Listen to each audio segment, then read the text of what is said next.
एक महिला जो है वो देख रहे हैं कागज लेकर घूम रही है। उनका कहना ये जमीन उनकी है, उनके पति की जमीन है और ये जमीन को कोई जो अवैध तरीके से कब्जा करके रखा हुआ है।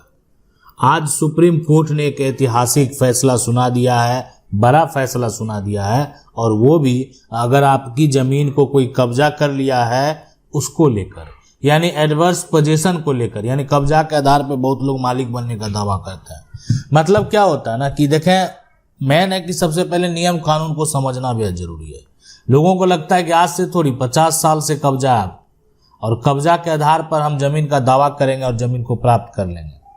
क्या ऐसा संभव है? अवैध तरीके से अगर कोई भी हमारी जमीन को कब्जा कर लिया है, 50 साल से कब्जा है, किसी का कह सकते हैं ना 100 साल बाद आज पता चल रहा है अभी के समय में जो है कि ये हमारे दादा की जमीन है। अब जो पोता है ना वो पढ़ा लिखा है, जब दस्तावेज देखा, डॉक्यूमेंट देखा, कागजात देखा तो ये कह रहा है ये तो हमारी जमीन है, ये दादा तो कभी ढूंढे ही नहीं, कैसे चला गया ये जमीन, कहाँ गया ये जमीन। तो ऐसे सिचुएशन में देखें, ये जमीन अगर दूसरा व्यक्ति कोई भी है कब्जा करके रखे हुए है, अब उस पर मान लेते हैं क्या करता होगा, कब्जा किया है तो हो सकता है खेती कर रहा होगा, हो सकता है कोई यहाँ पर जो है रोजगार कर रहा होगा, या हो सकता है उस पर मकान बनाकर रह रहा होगा, कुछ भी है, हो सकता है उस पर दुकान बना लिया है। तो खेती कर रहा है, रोजगार कर रहा, मकान बनाया, दुकान बनाया है, लेकिन अगर वो आपकी जमीन है, आपकी जमीन के कागजात आपके पास हैं, तो अब आप क्या करेंगे? सुप्रीम कोर्ट ने आखिर एडवर्स पोजीशन को लेकर क्या फैसला दिया है, कौन सा केस है, केस नंबर क्या है, कब फैसला आया, ये सब कुछ आपको बताएंगे। अब देखें, सबसे पहले यहाँ पर समझना बेहद जरूरी है। देखें ये जो महिला है ना, अब ये अपना जमीन को ढूंढ रही है और ये जमीन जो है जाकर जमीन पर ये कह रही है कि हमारी जमीन है, ये जमीन का कागजात हमारा है। देखें मैं आपको बता दूं, अब ये महिला का जो बात है बिल्कुल सही है, महिला का जमीन है, महिला के पास जमीन का कागजात है, लेकिन अब जो है ये जमीन महिला वापस कैसे प्राप्त करेगी? इनकी जमीन जो है इनसे एक तरह से छीन लिया गया, इनकी जमीन इनसे ले लिया गया, अब इनके बच्चे हैं। अब है कि ऐसी सिचुएशन, ऐसी कंडीशन में ये कैसे वापस प्राप्त करेगी? देखें लेने का जो है ना, बहुत सारे लोग पहले क्या करते थे, अब एक व्यक्ति है उसका जमीन ये है और वो रहता है कहीं 40 किलोमीटर दूर, ये हो गया, या एक व्यक्ति का जमीन है, अब इसका जो है यहाँ पर जो गांव है वो अलग अलग है, जो क्षेत्र है वो अलग अलग है। तो ऐसे सिचुएशन में अब जमीन जो उस एरिया का जो है ना, जो वर्चस्व वाला लोग है, वो क्या किया, जबरन जाकर जमीन को कब्जा कर लिया। अब कब्जा जबरन तो जमीन हो गया, जमीन पर जबरन कब्जा कर लिया। अब है कि डर से जो है अब ये जमीन पर आ ही नहीं रहे। मतलब पहले का समय का जो दौर था उसमें ये भी होता था लोगों को कि अगर वहाँ जाएंगे, कोई ऐसा साधन नहीं है जाने के लिए, है ना, और कोई साधन ना होने की वजह से उनकी जमीन उनके हाथों से चली गई, लेकिन उनका कागजात उनके हाथों से नहीं गया। देखें सबसे महत्वपूर्ण बात तो यही है कि जमीन तो चली गई लेकिन कागजात नहीं गया। कागजात आज भी रह गया है और कागजात आज भी उनके नाम पर है। अब रही बात कि जो कब्जा किया अगर वो कागजात बनवा भी लेगा तो वो फर्जी ही कहलाएगा, यानी ओरिजिनल जो डॉक्यूमेंट है, ओरिजिनल जो कागजात है, आज भी जो जमीन का असली मालिक है उसी के पास मौजूद है। तो अब देखें ये मामला जाता है, इस तरह के मामले आपको सुप्रीम कोर्ट को में भी देखने को मिलेंगे, वो भी प्रतिकूल कब्जा को लेकर, एडवर्स पोजीशन को लेकर। तो यहाँ पर होता है क्या है, देखें जो व्यक्ति आपकी जमीन को कब्जा किया है ना, तो वो क्या कर सकता है, वो क्या करता है, जमीन मालिक के ऊपर ही दावा कर देता है कि ये कब्जा जो है, आज आप जमीन ढूंढने आए, ये कब्जा पता है आपको कब से? वो कहेंगे नहीं ये 50 साल से है कब्जा। अब ये कहेंगे हम सबूत देते हैं, प्रूफ देते हैं, मेरा गवाह जो है वो देते हैं, आप अपना गवाह दीजिए, मेरा 50 साल से कब्जा है, शांतिपूर्ण कब्जा, आज आप ढूंढने आए। लेकिन अब क्या है कि कुछ ऐसे सिचुएशन होते हैं जहां पर क्या होता है कि जो कब्जा करने वाला व्यक्ति है ना, उस पर आरोप लगा दिया जाता है कि ये व्यक्ति अवैध तरीके से जबरन इनकी जमीन को कब्जा जो है कल कर लिया है, यानी केस फाइल करने में कल दे दिया। फाइल होते होते सारा प्रक्रिया जो हुआ, जब प्रक्रिया शुरू हुआ तो देखा कि कुछ दिन पहले का ही मामला। तो ये बात जो है, यानी आप कह सकते हैं अब ये बात को साबित करना पड़ेगा। अब जो व्यक्ति कब्जा किए हुए है उसको ये साबित करना पड़ेगा कि उसका कब्जा 50 साल से, या ये साबित करना पड़ेगा कि उसका कब्जा 12 साल से अधिक समय से। अब ऐसे सिचुएशन में अब जो साबित करेगा वो उसी के पास जमीन रहेगी। तो एडवर्स पोजीशन जो है, यानी अगर शांतिपूर्ण लंबे समय से कब्जा है, उस केस में एडवर्स पोजीशन का दावा किया जा सकता है। अब ये जो फैसला है वो फैसला है सुप्रीम कोर्ट का।